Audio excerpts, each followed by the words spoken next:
the quiet suburb of Eldridge Hollow, where the streets were lined with ancient oaks that whispered secrets to the wind, Emily Harper pulled her battered SUV into the driveway of her new home. The house at 47 Willow Lane was a relic from the Victorian era, its faded blue paint peeling like old skin, and its turreted roof piercing the sky like a forgotten crown. Emily had bought it on a whim, or perhaps out of desperation, after her divorce left her with a modest settlement and a need for solitude. At 38, she craved a fresh start away from the city's clamor, where memories of her ex-husband's betrayals wouldn't echo in every corner. The realtor had called it a charming fixer-upper, but as Emily stepped inside, carrying boxes of books and half-forgotten dreams, she felt an odd chill, as if the house itself were exhaling a long-held breath. The interior was a maze of dusty rooms, with wallpaper yellowed by time and floors that creaked underfoot like brittle bones. Emily spent her first week unpacking, her days filled with the rhythmic thud of hammers as she repaired loose banisters and painted over stains that seemed to bleed through no matter how many coats she applied. Nights were different. Alone in the master bedroom, she'd lie awake, listening to the house settle. But settling wasn't quite right. It was more like murmuring. Faint scratches behind the walls, like nails on wood, or perhaps something shifting in the hidden spaces between studs. She dismissed it as rodents. Old houses had them, after all, and set traps baited with peanut butter. The traps remained untouched, but the sounds persisted, growing bolder as the moon waxed full. One evening, as autumn leaves began to carpet the lawn, Emily discovered the attic. Climbing the narrow stairs, she flicked on a bare bulb that swung lazily, casting shadows that danced like specters. Amid the cobwebs and forgotten trunks, she found a leather-bound journal, its pages brittle and inscribed in elegant, faded script. It belonged to a woman named Clara Voss, who had lived in the house a century ago. Clara's entries spoke of isolation, of a husband who traveled often, leaving her to the mercy of the watcher in the walls. Emily chuckled at first, attributing it to Victorian melodrama, but as she read on, an unease settled in her gut. Clara described eyes peering from knotholes, breaths syncing with her own, and a presence that fed on her fears.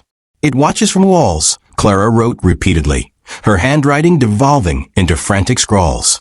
The final entry was a plea. "God help me, it hungers." Shaking off the chill, Emily tucked the journal away and focused on her freelance writing. She was penning articles for online magazines, her laptop perched on the kitchen table, where sunlight streamed through warped glass panes. But distractions mounted. Objects moved when she wasn't looking. A vase shifted inches. A book opened to a specific page. At night, the scratches evolved into whispers, indistinct but insistent, like a voice muffled by layers of plaster. Emily installed a baby monitor in the walls, drilling small holes and threading wires.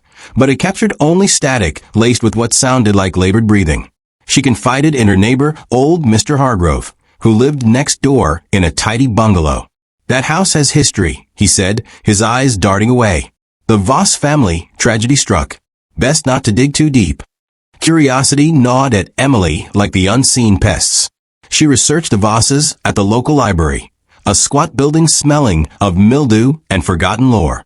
Records showed Clara had vanished in 1897, her husband returning from a business trip to find the house empty, save for claw marks on the walls and a single bloodied fingernail embedded in the floorboards. No body was ever found, and the house passed through owners who rarely stayed long, citing unsettling vibes. Emily laughed it off publicly, but privately began sleeping with lights on, her dreams plagued by visions of hollow-eyed figures slithering through insulation like veins in flesh. As winter approached, the phenomena intensified. Emily awoke one morning to find handprints on the bathroom mirror, too small to be hers, smeared in condensation, as if something had pressed against the glass from the other side. She called a pest control expert, a burly man named Tom, who inspected the crawl spaces with a flashlight. "No signs of rats or squirrels," he reported, scratching his head. "But these walls, they're thicker than normal. Like there's extra space in there." He suggested tearing into the drywall, but Emily hesitated, the cost daunting and the idea of exposing whatever lurked unnerving. Instead, she turned to technology. Installing motion sensor cameras in key rooms, she reviewed footage daily. At first nothing, just her own movements, ghostly in infrared. Then, one night, A clip showed a shadow detaching from the wall in the living room, elongated and humanoid, pausing as if observing before melting back into the paneling. Emily's heart raced. She replayed it obsessively, zooming in on what looked like eyes glinting in the dark. Sleep evaded her, replaced by paranoia. She boarded up vents, sealed cracks with caulk, but the watcher adapted. Its scratches now accompanied by knocks that mimicked her heartbeat. Friends from the city visited sporadically, but their stays were short. "This place gives me the creeps," her best friend Lena admitted over wine one evening. "It's like eyes on you." Emily nodded, sharing snippets of Clara's journal, but Lena dismissed it as stress from the divorce. "Get out more, Em. Meet someone." Emily tried, joining a local book club where she met Alex, a charming history teacher with kind eyes and a passion for the occult. On their first date at a cozy diner, she confessed her house woes. Alex listened intently, his face paling. "Eldridge Hollow has legends," he said. "Whispers of entities bound to structures, feeding on emotions. Maybe it's a poltergeist or something residual." Intrigued, Alex offered to investigate. They spent a weekend probing the house, armed with EMF meters and spirit boxes borrowed from his paranormal hobby group. The devices spiked erratically near walls, and the spirit box spat fragmented words, "Watch, hunger, mine." Emily felt a surge of validation mixed with terror. That night, as they lay in bed, the walls groaned, and a low growl emanated from behind the headboard. Alex bolted upright, flashlight in hand, but found nothing. "We need to confront it," he urged the next morning. "Find its source." Together, they mapped the house, noting anomalies.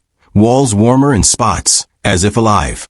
In the basement, amid rusted pipes and damp concrete, they discovered a loose panel behind the furnace. Prying it open revealed a narrow cavity, lined with desiccated vines and what looked like nests woven from hair and cloth scraps. Deeper in, Emily's flashlight caught a glimmer, bones, small and fragile, scattered like forgotten toys. "Animal," Alex whispered, but Emily knew better. The skull fragments were human, infantile. Horror gripped her. Researching further, she uncovered a dark secret. Clara Voss had borne a child out of wedlock, hidden from society. Rumors in old newspapers suggested she'd walled it up alive to preserve her reputation. The infant's cries silenced by starvation. But death hadn't ended it. The child's spirit, twisted by agony, lingered, watching, hungering for companionship or revenge. "It watches from the walls," Emily murmured, echoing Clara's words. Determined to end the cycle, Emily and Alex planned a ritual, drawing from Alex's occult books.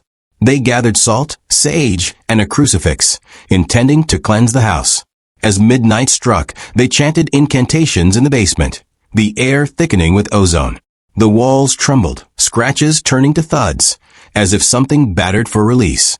A crack split the plaster upstairs, and Emily raced to find tendrils of shadow oozing like ink, forming a shape, gaunt, with luminous eyes fixed on her. "It wants me," Emily gasped, backing away. The entity lunged, its form insubstantial yet chilling, whispering her fears, abandonment, failure, loneliness.